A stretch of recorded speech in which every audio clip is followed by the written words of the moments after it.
देवादिदेव 1008 आदिनाथ भगवान की, शासन नायक महावीर भगवान की, 24 तीर्थंकर भगवान की, अनंतानंद शुद्ध परमेष्टि भगवान की, वात्सल रत्नाकर आचार्य गुरुवर श्री अभिनंदन सागर जी महाराज की, 3 कम 9 करोड़ महाराजों की। बोली परम पूज्य अध्यात्म योगी आचार्य वन आदित्य सागर जी महामुनि राज जी की जयकारा गुरुदेव का।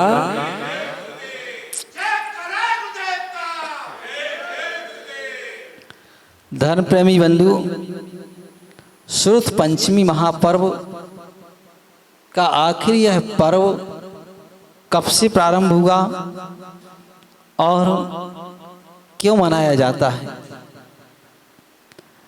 तो यह पर्व जिस समय मनुष्यों की बुद्धि क्षमता अत्यधिक तीव्र होती है, उस समय इस पर्व का कोई मूल्य नहीं हुआ करता है, क्योंकि इस धरा पर, जिस धरा पर हम रह रहे हैं, इस धरा पर षटकाल परिवर्तन होता है। मतलब ये समय 6 भागों में बांटा गया है। उन 6 भागों में प्रथम जो काल आता है वह सुखमा काल होता है, भोग भूमि काल होता है। दूसरा जो काल आता है वह सुखमा काल होता है, वह भी भोग भूमि काल होता है। पहले काल में डबल सुख है, दूसरे काल में सुख एक रह गया। तीसरा जो काल आता है वह सुखमा दुखमा काल आता है, क्योंकि वहां पर सुख और दुख दोनों शामिल हैं। जन्म के समय सुख है, मृत्यु के समय दुख है। और चतुर्थ काल जो आता है, उस चतुर्थ काल में पहले दुख है, बाद में सुख है। उसका नाम दुखमा सुखमा काल है। क्यों है? क्योंकि सुख पहले इसलिए है कि जन्म के समय सुख और जन्म के बाद का, जन्म के पहले दुख और जन्म के बाद सुख। क्योंकि जन्म के बाद जब मृत्यु होती है तो व्यक्ति मोक्ष चला जाता है, तब करे तो, इसलिए उसका नाम दुखमा सुखमा काल। और इस पंचम काल का नाम दुखमा काल है, एक दुख ओनली। और आगे आने वाला जो काल है उसका नाम 2 दुख हो गए, दुखमा दुखमा, सुख कहीं से नहीं होगा। तो इस काल का नाम दुखमा काल, पंचम काल, इसी को कलयुग भी कहते हैं कि ये कलयुग है। और इस समय का हर चीज नीचे की ओर जाती है। मानव का शरीर का बल, बुद्धि, आयु, बुद्धि क्षमता, सोचने की क्षमता, ये सब नीचे की ओर, अवसर्पणी काल चल रहा है इसलिए नीचे की ओर जाएंगे। तो ये 5 कालों का जो विभाजन है, इन कालों में ये सब नीचे की ओर जाता है। तो जिस समय वह तृतीय काल और चतुर्थ काल होता है, पहले काल से लेकर के चतुर्थ काल तक कोई जिनवाणी को लिपिबद्ध करने की आवश्यकता नहीं होती है, क्योंकि मानव की बुद्धि इतनी प्रखर होती है। एक ने कहा, दूसरे ने सुना, उसको ज्यों का त्यों याद है कि मुनिराज ने ऐसा कहा था, केवली भगवान ने ऐसा कहा। ये वहां का काम, इसलिए वहां कोई आवश्यकता नहीं होती। पहली बात हुई। अब दूसरी बात देखते हैं अपन कि इस काल में जिस समय जैसे ही ये काल परिवर्तन होगा, भगवान महावीर स्वामी के मोक्ष जाने के बाद 3 अनबद्ध केवली हुए। और 3 अनबद्ध केवली हो जाने के बाद फिर अंतिम केवली जम्बू स्वामी जी हुए। तो उनके मोक्ष जाने के बाद 62 वर्ष तक श्रुत केवली होते रहे। श्रुत केवली और केवली में क्या अंतर होता है? श्रुत केवली कहते हैं कि जिनको संपूर्ण द्वादशांग का ज्ञान है वो श्रुत केवली, और जिनको केवल ज्ञान हो गया वो केवली, भगवान बन गए वो केवली। तो उस समय श्रुत केवली होते रहे और श्रुत केवली की ये परंपरा चलती रही। तो फिर उसके बाद द्वादशांग के धारी कम होते गए और 12 अंग से 11 अंग, फिर 10 अंग, और तो इस तरह से क्रम से कम होते गए। तो धरसेन स्वामी जब थे तब उनको 11 अंग का ज्ञान था, और जब उन्होंने देखा, अपने निमित्त ज्ञान से जाना कि अब हमारी आयु कम होने वाली है, तो उन्होंने अपना ज्ञान किसको दें, झेलने की क्षमता किसमें है, तो इसका चयन किया गया। और तो उसके चयन में पुष्पदंत और भूतबली जी महाराज का चयन किया कि आपकी बुद्धि क्षमता बहुत अच्छी है, तब क्षमता भी अच्छी है। देखिए, ज्ञान के साथ साथ में तप का होना भी अनिवार्य है। कोरा ज्ञान पूजनीय नहीं होता, आदरणीय नहीं होता। आपने देखा होगा कि पंडित बहुत ज्ञानी होते हैं लेकिन उतना आदर नहीं पाते हैं। क्यों नहीं पाते हैं? क्यों नहीं पाते? क्योंकि उनकी वो चीज जो कह रहे वो आचरण में नहीं है, और जिसको बुरा कहते हैं उसी के लिए हाथ पसारे हैं। तो इसलिए उनके वो आचरण में नहीं है, तो फिर वहां पर ज्ञान होते हुए भी वहां वो चीज आदर नहीं पा पाती। तो इस तरह का कि उनके भी तो अकेला ज्ञान पूजी नहीं हुआ करता है, जब वह ज्ञान आचरण में उतर जाए तब पूजनीय हुआ करता है। वैसे भी ज्ञान की परिभाषा तो यहाँ पर का कि उन धरसेन और पुष्पदंत जी महाराज का जिस समय धरसेन के शिष्य व पुष्पदंत और भूतबली जी महाराज का आगमन हुआ, तो उन्होंने अपना सारा ज्ञान उनके लिए दे दिया। देखिए, ज्ञान दो प्रकार का होता है, एक द्रव्य श्रुत, एक भाव श्रुत। कौन सा? द्रव्य श्रुत और भाव श्रुत। द्रव्य श्रुत की उत्पत्ति ज्ञानावरण कर्म के 6 उपशम से होती है। किससे होती है? ज्ञानावरण कर्म के 6 उपशम से होती है, और भाव श्रुत की उत्पत्ति मोहिनी कर्म के 6 उपशम से होती है। तो एक बसर द्रव्य श्रुत कम हो तो बात चल जाएगी, लेकिन भाव श्रुत का होना अनिवार्य होता है। तो ऐसे वह जहां भाव श्रुत की आवश्यकता है, भाव, क्योंकि द्रव्य श्रुत से कभी किसी को मोक्ष नहीं मिलता। मोक्ष के लिए आवश्यकता है भाव श्रुत की। भाव श्रुत मोहिनी कर्म के 6 उपशम से उत्पन्न होता है। जिस समय हमारा मोह दूर होता है, टूट जाता है, संसार से लगाव दूर होता है, जहाँ हमें सब एक जैसे लगने लगते, ऐसा नहीं कि ये मेरे परिवार का है, ये घर का है, ये हमारा है, ये अलग है, ऐसा नहीं। जहाँ सब परिवार के लोग, जहाँ हमें वसुधा कुटुंबकम देखने लग जाए कि पृथ्वी मात्र हमारा कुटुंब ही है, तो वहाँ पर जहाँ अपने और पराये का भेद खत्म हो जाए, वहीं भाव श्रुत की उत्पत्ति होती है। और वह भाव श्रुत आत्म अनुभूति स्वरूप होता है, और उसी भाव श्रुत से मोक्ष का मार्ग खुलता है, उसके पहले नहीं खुलता है। तो द्रव्य श्रुत का मूल्य से ज़्यादा भाव श्रुत का मूल्य हुआ करता है। तो उस भाव श्रुत की ही प्राप्ति करने का पुरुषार्थ, उसी का नाम ज्ञान है। जैसे आपको सुबह बताया था कि ज्ञान क्या है, कि जिससे राग द्वेष की निवृत्ति हो, चित्त की शांति हो, और मोक्ष का मार्ग जो प्रशस्त करे, उसी का नाम ज्ञान है।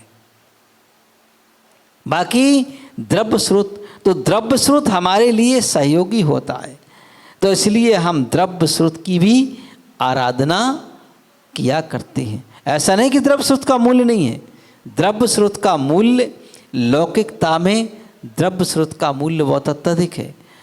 देखिए, आध्यात्म में द्रव्य स्रोत का कोई मूल्य नहीं है, परमार्थ में, लोक व्यवहार में द्रव्य स्रोत का अत्यधिक मूल्य है। तो इसलिए हम लोक व्यवहार में द्रव्य स्रोत की आराधना किया करते हैं। जैसे वर्तमान समय में आप एक ज्ञान का बोलबाला चल रहा है, जिसको ही देखो वही कहता है पढ़ पढ़ पढ़। भाई क्या करना पढ़ के, क्या करना पढ़ के, है ना? पढ़ लिख जाएंगे तो अच्छे से धन कमा लेंगे। क्या करेंगे? धन कमाएंगे। और धन कमाएंगे तो फिर क्या करेंगे धन का? फिर धन कमा करके आराम से रहेंगे, है ना? इसलिए धन कमाते ना, और किस लिए कमाते? तो जिस समय सिकंदर यूनान से भारत आ रहा था, तो रास्ते में उसको एक फकीर मिला। उसने फकीर से कहा तुम हमारे साथ चलो। बोले कहाँ चलो? बोले भारत जा रहे हैं। किस लिए जा रहे हो? बोले भारत पर अपना अधिकार जमाएंगे, उसको अपना देश बनाएंगे। तो अधिकार जमा के क्या करोगे? फकीर ने पूछा। बोले धन कमाएंगे। अधिकार किस लिए? दूसरे देश पर राज्य कैसे किया जाता है? धन के लिए। बोले धन कमाएंगे। तो फकीर ने पूछा धन कमा करके क्या करोगे? बोले धन कमा करके सब पर राज्य करेंगे, फिर अपने शांति से एक जगह रहेंगे और सब पर अपनी हुकूमत चलाएंगे। शांति से रहने के लिए धन कमा रहे ना? बोले हाँ। तो फकीर ने क्या उत्तर दिया? फकीर ने कहा मैं तो परम शांति से रह रहा हूं, मुझे क्या आवश्यकता फिर किसी चीज की?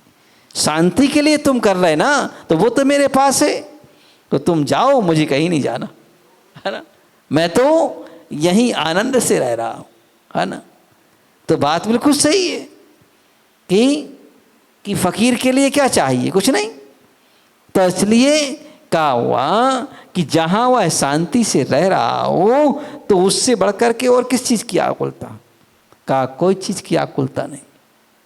तो देखिए, तो इस तरह का हम उस ज्ञान की आराधना का, जिस समय उस श्रुत ज्ञान की आवश्यकता हुआ करती है, तो ज्ञानावरण कर्म के क्षय उपशम की आवश्यकता है, क्योंकि वह लोक व्यवहार में महत्व दिलाता है, सम्मान दिलाता है। तो यह श्रुत पंचमी के दिन उन्होंने अपने इस ग्रंथ को लिपिबद्ध किया। कौन से ग्रंथ को? सठखंड आगम को। उस सठखंड आगम की टीका का नाम धवला है। क्या है? जो ग्रंथ अभी अपन ने रखा गया है, तो धवला की 16 पुस्तकें हैं। तो सठखंड आगम ग्रंथ की टीका धवला, और धवला की टीका का नाम जय धवला, उस पर और विस्तार किया गया। तो ऐसे का ये महत्वपूर्ण ग्रंथ कि जिनमें सारे जीव का वर्णन कर दिया गया, जीव की परिणतियों का वर्णन कर दिया गया, जीव के भावों का वर्णन किया गया। तो वह सठखंड आगम मूल ग्रंथ आज के दिन लिख करके उन आचार्यों ने हमारे कर कमलों में सौंप दिया, कहा ये मूल ग्रंथ है। तो इस तरह का जिनवाणी का प्रादुर्भाव हुआ। क्यों हुआ? क्योंकि बुद्धि हमारी हीन होने लगी। जिस समय हमारी बुद्धि हीन होने लग जाती है, तब हमें लिखने की आवश्यकता पड़ती है।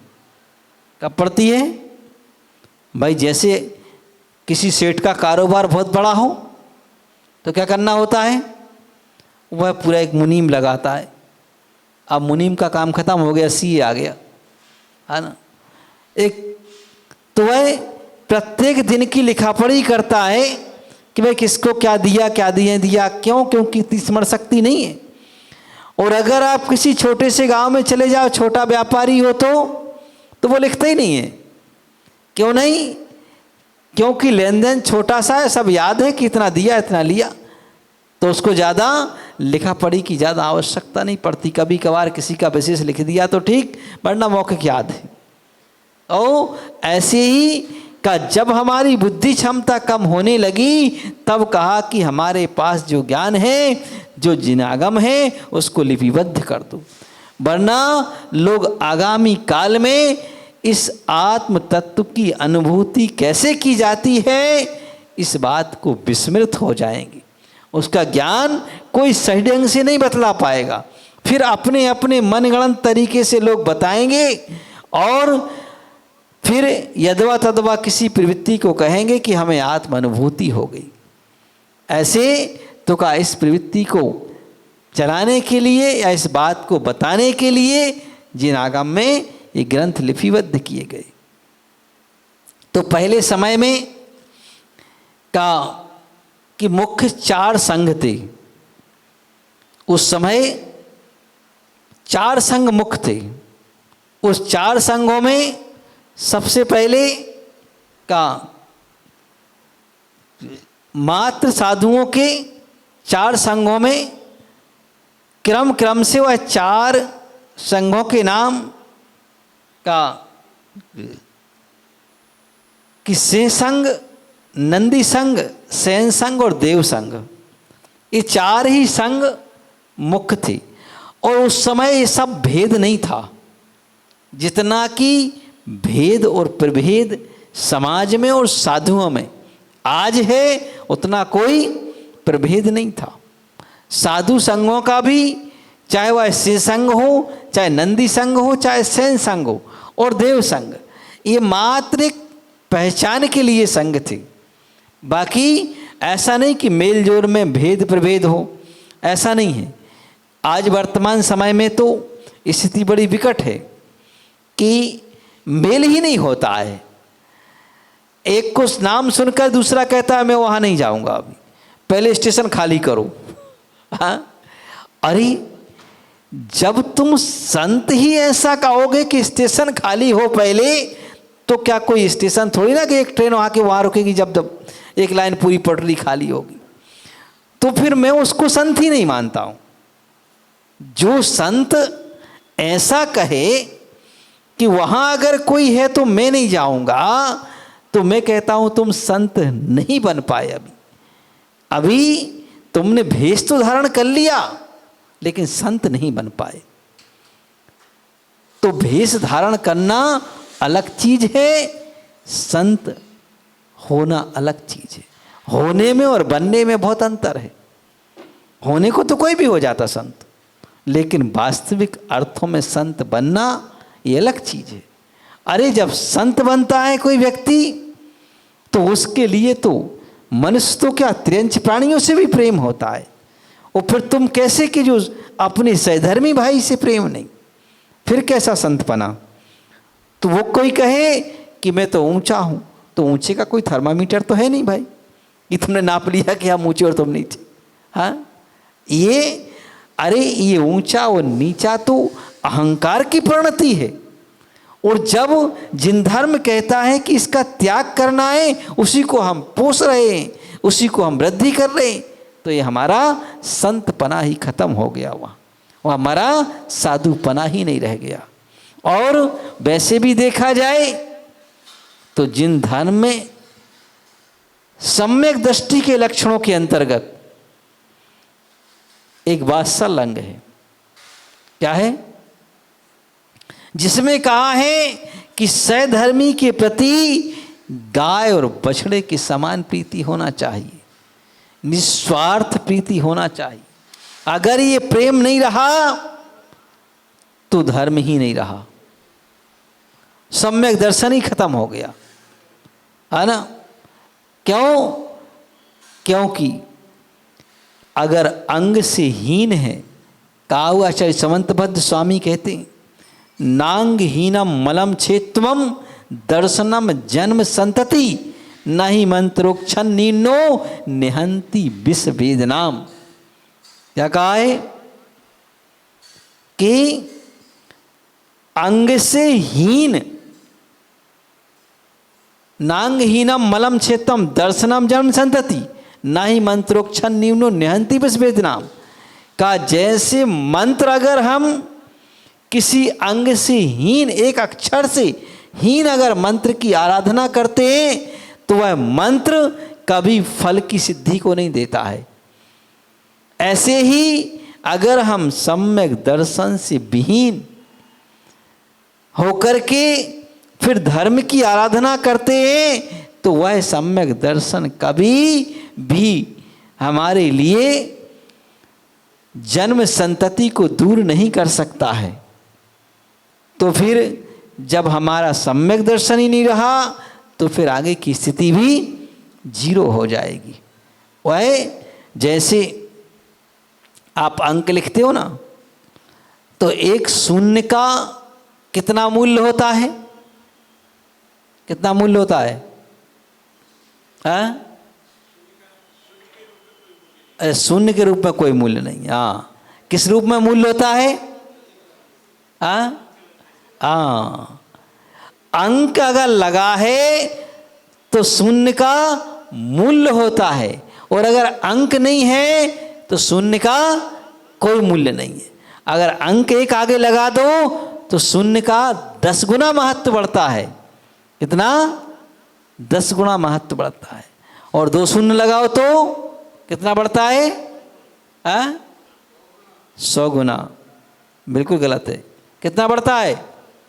अगर एक के आगे अपन ने 1 शून्य लगाया तो 10 गुना महत्व बढ़ा, और दूसरा शून्य लगाया तो कितना महत्व बढ़ा? कितना बढ़ा?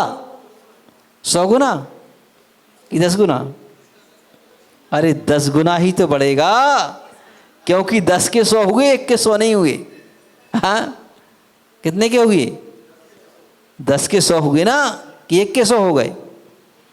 1 के आगे 1 शून्य लगाया 10 हुए।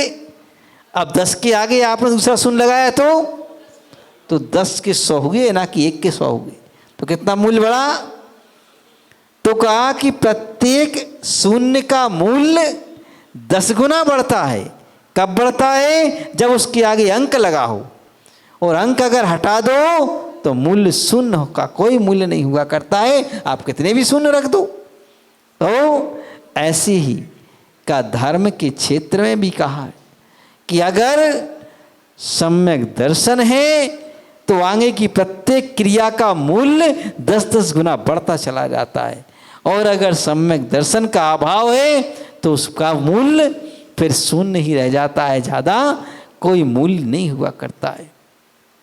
तो इस तरह का कि हम भी यहाँ उन मूल्य को समझने के लिए हमें ये जिनवाणी का पर्व प्राप्त हुआ है। ये जिनवाणी पर्व हमारे लिए अपनी आत्म स्थिति को, अपने आत्म वस्तु स्वरूप का ज्ञान कराता है। तो वह ज्ञान हमें प्राप्त हो, इसके लिए हम इस श्रुत की आराधना करते हैं, जिनवाणी की आराधना करते हैं। और जिनवाणी की आराधना, देखिए, हम हमेशा अगर अपनी बुद्धि क्षमता को बढ़ाना चाहते हैं, ज्ञान को बढ़ाना चाहते हैं, तो क्या करें? हर व्यक्ति चाहता है कि हमारे ज्ञान की बहुत अत्यधिक वृद्धि हो।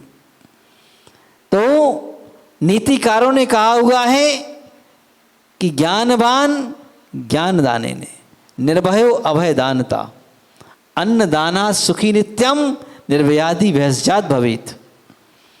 कहा है कि ज्ञानवान ज्ञान दाने ने, क्या अगर हमारे अंदर ज्ञान है और अगर हम इसका दान देते हैं, दूसरे को देते हैं, तो हमारे ज्ञान की वृद्धि होती है।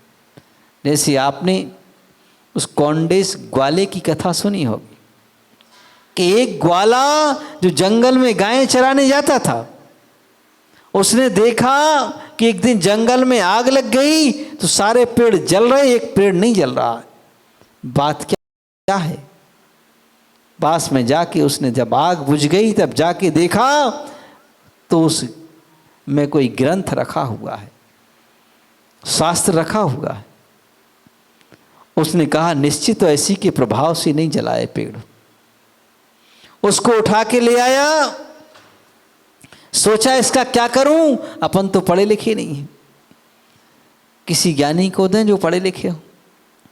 जाकर के वह शास्त्र दिगंबर मुनि को भेंट कर दिया। तो मुनि को शास्त्र भेंट करने का वह प्रभाव हुआ कि अगले भाव में उसका ज्ञानावरण कर्म का क्षय उपशम इतना खुला कि वह जाकर के कुंद कुंद स्वामी बने। क्या बने? कुंद कुंद स्वामी, जिन्होंने 84 ग्रंथ लिखे, 84 पाहुड़ के नाम से चलते हैं, तो इतने वह ज्ञानवान हुए। तो अगर हमें अपने ज्ञान का क्षय उपशम बढ़ाना है तो हम ज्ञान का दान दें। ज्ञान के दान में क्या क्या आता है? सबसे पहले शास्त्र दान दें, और वह भी पात्रों को दें। फिर इसके बाद अपने सहधर्मियों को हमारे लिए जो कुछ भी आता है उनको बताएं, उसको छिपाएं ना पूरा बताएं। फिर इसके बाद अगर कोई पढ़ना लिखना चाहता है तो हम उसके लिए पढ़ने लिखने की सामग्री उपस्थित करें। जैसे शिविर लगा करके अपन, अभी आप कल से शिविर प्रारंभ हो रहा, उसमें अपन क्या करते हैं, बच्चों को पेन, कागज, पुस्तक, है ना, पहला भाग, दूसरा भाग, छेड़ाला की पुस्तक, वो सब उपलब्ध कराते हैं। ये सब ज्ञानावरण कर्म की क्षय उपशम को बढ़ाने वाली क्रियाएं हुआ करती हैं। और उनको पढ़ाते समय ऐसा भाव हो कि ये सब पढ़ कर के ज्ञानी बन जाएं, सब सीख जाएं, तो का ऐसा वह भाव हमारे अंदर हो, तो वह प्रक्रिया हमारी वह ज्ञान को बढ़ाने वाली हुआ करती है। तो इस तरह हम इस श्रुत की जिनवाणी की आराधना करके अपने ज्ञान की वृद्धि करें कि हमारा ज्ञान बढ़े। और ज्ञान को बढ़ाने के लिए हम दूसरी बात एक और बता दूं कि जब भी हम जिनवाणी का अध्ययन करें तो हमेशा विनय पूर्वक करें, अविनय से नहीं। विनय पूर्वक प्राप्त किया हुआ ज्ञान अगर हम इस भाव में विस्मृत भी हो जाते हैं तो अगले भाव में हमें वह स्वमेव प्राप्त हो जाता है।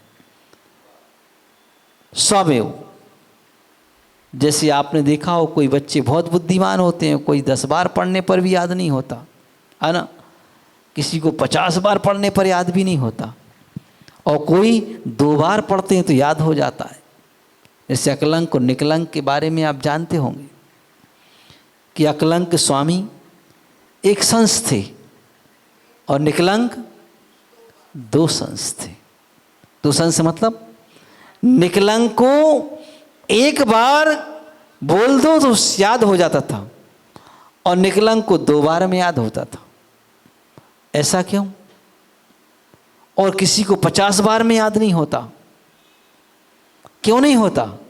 हमने अपने जीवन में ज्ञान का अभ्यास नहीं किया, और किया होगा तो विनय पूर्वक नहीं किया। इसलिए हमेशा जिनवाणी को कभी भी रखो तो अपनी नाभि के ऊपर स्थान दो। सामने बढ़िया से चौकी लगाओ, उसको नाभि के ऊपर रखो, और पढ़ो तो पढ़ते समय पहले नमस्कार करो जिनवाणी को, और जब जिनवाणी बंद करने लग जाओ तब उसको नमस्कार करो कि हे श्रुत देवी, आपकी अनुकंपा हमारे ऊपर हमेशा बनी रहे। ऐसा अगर हम उसको नमस्कार करके, तो जो हम अभ्यास करेंगे वो जीवन में आ जाएगा, और इस जीवन में भी आएगा और परलोक में भी काम आ जाएगा, दोनों जीवन में काम आ जाएगा। तो इस तरह का हम उसका अभ्यास इस क्रम से करें, और अभ्यास जितना अच्छे से विनयपूर्वक ढंग से होगा उतना ज़्यादा ज्ञान की हमारी वृद्धि स्वमेव ही होगी, है ना। आज भी, उस समय तो थे ही ज्ञानी जी, आज भी आपने श्रीमद् रायचंद जी का नाम सुना होगा। रायचंद जी वैष्णव थे, मतलब वैश्य परिवार के तो थे, लेकिन वैश्य मतलब व्यापारी परिवार के, लेकिन धर्म जैन नहीं मानते थे। कौन सा धर्म मानते थे? वह श्री कृष्ण के उपासक थे, नारायण श्री कृष्ण के उपासक। लेकिन वह जिन धर्म को सुन करके जिन धर्म के अनुयायी हो गए थे, तो उनकी बुद्धि क्षमता इतनी थी और जीवन में ज्ञान भी इतना था और आचरण में भी उतना ही था कि एक संत थे वह, अगर 100 प्रश्न कोई एक क्रम से कर दे, लाइन से, जैसे यहाँ पर 100 लोग बैठे हों और हर व्यक्ति एक एक अपना प्रश्न बोलता जाए, तो वह 100 प्रश्न एक साथ सुन लेते थे और एक साथ सुन करके 100 का उत्तर उसके क्रम से दे, आपके प्रश्न का उत्तर ये आपका है, आपका है, ऐसा क्रम से दे देते थे। इतनी बुद्धि क्षमता थी और इतनी बुद्धि क्षमता के साथ निर्लोभी और न्यायप्रिय इतने थे कि वह हीरे के व्यापारी थे।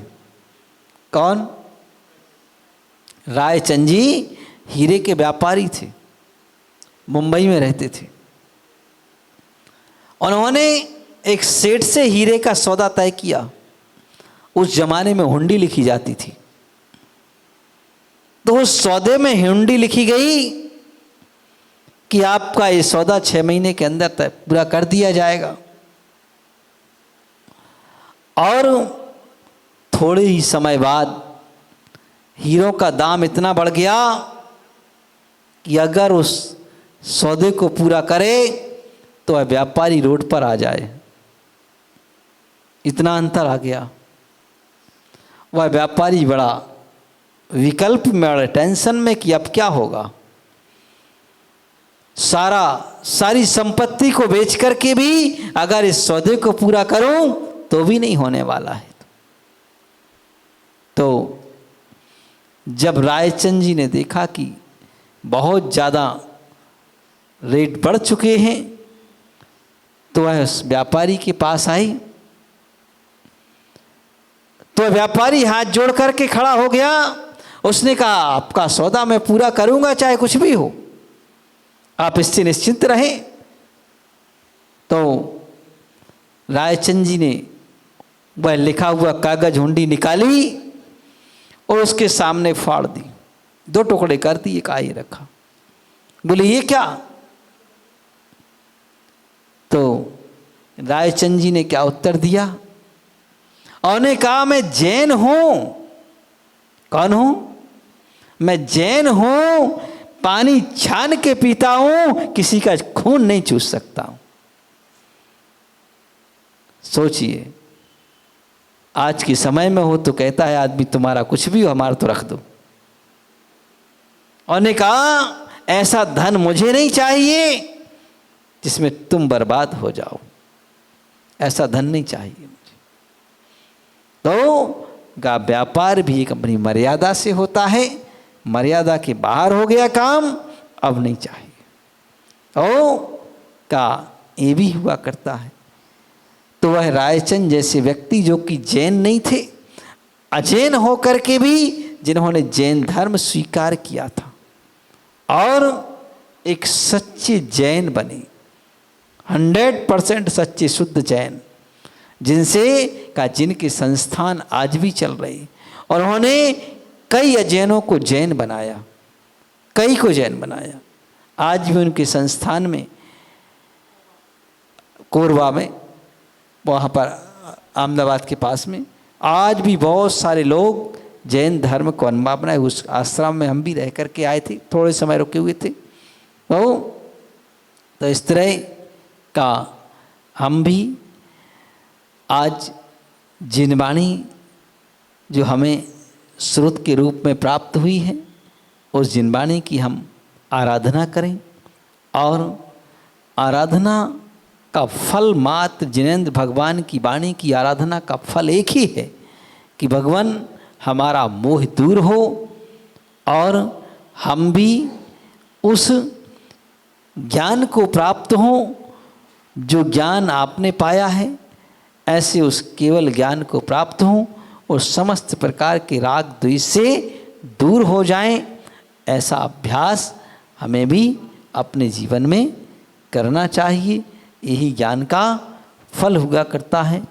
इन्हीं भावनाओं के साथ बोलिए पंच परमेष्ठी भगवान की जय। बोलिए परम पूज्य अध्यात्म योगी आचार्य भगवान श्री आदित्य सागर जी महामुनि राज की